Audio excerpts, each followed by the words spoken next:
Welcome to today's GK series. Today's GK series में आप सब लोगों का स्वागत है। वीडियो स्टार्ट करने से पहले हम बताना चाहेंगे कि अगर आप में से कोई भी CUET या किसी भी यूनिवर्सिटी की तैयारी करना चाहते हैं तो वो हमारा बैच ज्वाइन कर सकते हैं। वीडियो के डिस्क्रिप्शन में आपको कॉन्टैक्ट नंबर मिल जाएगा, आप वहाँ कॉन्टैक्ट कर सकते हैं। Today's question is which of the following organisations releases the world economic outlook report. World economic outlook report कौन से ऑर्गेनाइजेशन रिलीज़ करती है? The options: A economic cooperation organisation, B world bank, C world economic forum, D international monetary fund. अगर आपको answer पता है तो comment करके बता दें। The answer is D international monetary fund. अगर हम वर्ल्ड इकोनॉमिक आउटलुक की बात करते हैं तो world economic outlook is a survey conducted and published by international monetary fund.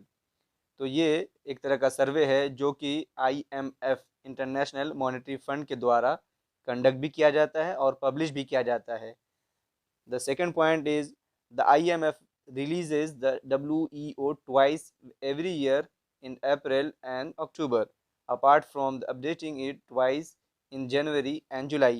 और IMF ही WEO को वर्ल्ड इकोनॉमिक आउटलुक सर्वे को साल में 2 मरतबा रिलीज़ करती है, एक मरतबा अप्रैल में और दूसरी मरतबा अक्टूबर में। इसके अलावा वो इसको अपडेट भी करती रहती है और साल में 2 मरतबा करती है, एक जनवरी में और दूसरे जुलाई में। गोई और उसके एनालाइज और तज्जिए को बतलाती है।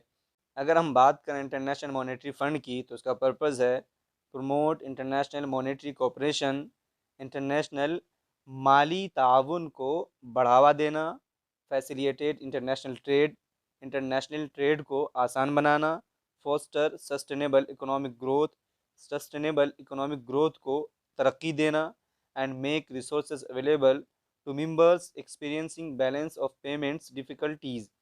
और जो भी मेंबर कंट्रीज़ हैं अगर उनको पेमेंट करने में कोई दुश्वारी आती है, परेशानी आती है, तो उनके लिए रिसोर्सेज को फराहम करना। अगर हम इसके फॉर्मेशन की बात करें तो इसके फॉर्मेशन जुलाई 1994 में हो चुकी थी, लेकिन इसका जो वर्क स्टार्ट हुआ था वो 27 दिसंबर 1945 को हुआ था। और अगर हम इसके हेड क्वार्टर की बात करें तो वो है वाशिंगटन DC USA में। और इसकी ऑफिशियल लैंग्वेजेस की बात करें तो इसकी ऑफिशियल लैंग्वेज इंग्लिश है। और अगर हम इसके मेंबर ऑफ कंट्रीज़ की बात करें, मेंबरशिप की, तो वो 190 कंट्रीज़ हैं। 189 कंट्रीज़ UN की मेंबर है और एक कंट्री कोसोवो। और अगर हम बात करें मैनेजिंग डायरेक्टर की तो वो अभी हैं मिसेस क्रिस्टेलिना जॉर्जीवा जो बुल्गारिया से हैं। और मेन ऑर्गन की बात करें तो वो है बोर्ड ऑफ गवर्नर्स, और पेरेंट ऑर्गेनाइजेशन के तौर पर काम करती है वो है United Nations. Thank you for watching our videos. Please like, comment and share and subscribe our channel.